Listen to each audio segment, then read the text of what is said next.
Hello and welcome, dear students.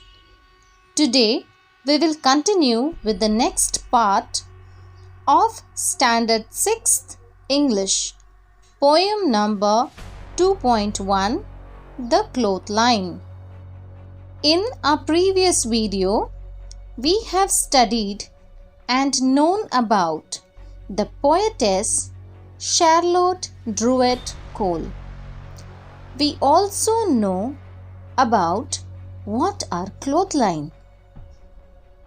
We know about the restless small piece of cloth and how it rescues and frees itself from the pegs on the clothesline.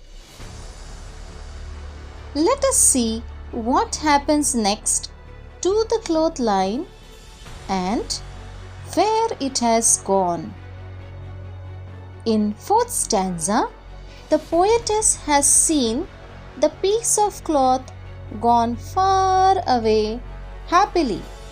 But we know the poetess feels very sad about it and wants to know where it must have gone.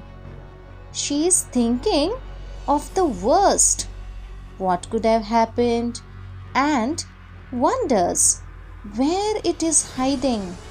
Is it hiding in the ditch, or it has drowned deep down in the sea?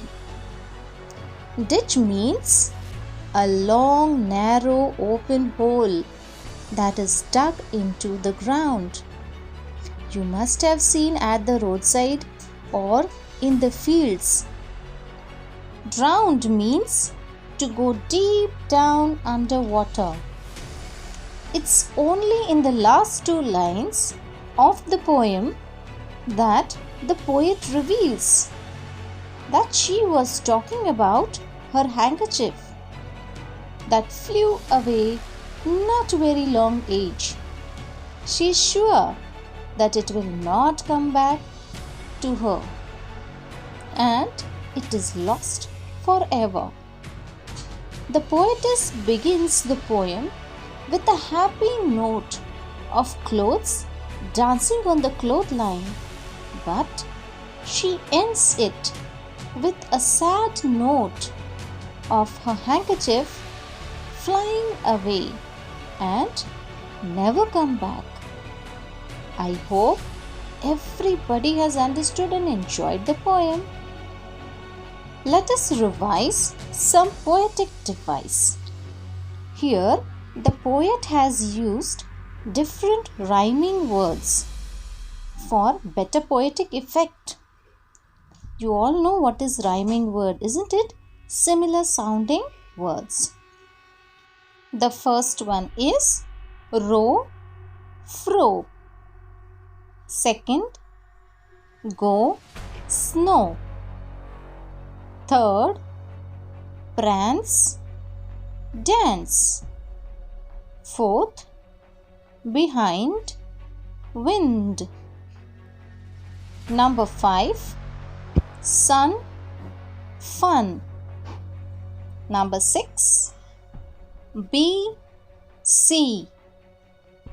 Number 7, ago and no.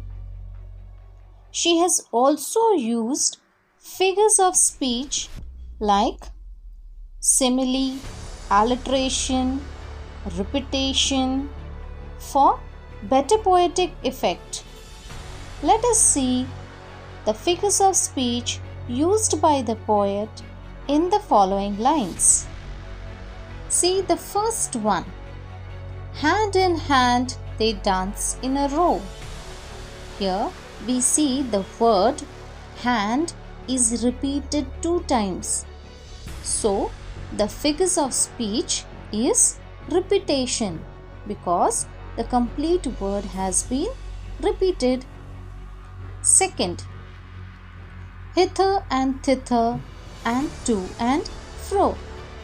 Again we see the word and is repeated.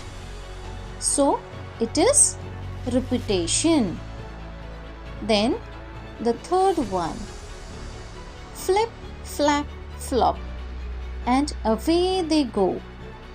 Here, if you see very carefully the word flip, flap, and flop, the letter F is repeated and it creates a sound. F sound is repeated. So, it is alliteration. Number 4. Like restive horses, they caper and prance. Here, if you see very carefully, horses are compared to the piece of cloth, that is the handkerchief of the poet. Okay, so there is comparison and like word is used for comparison. So, it is simile. See the 5th one. Like fairy tale witches, they wildly dance. Again we see there is a comparison and like word is used.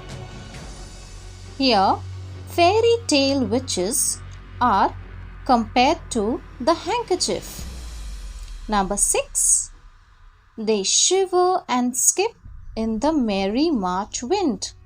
If you see carefully the word shiver and skip, the letter S is repeated and it makes the sound S.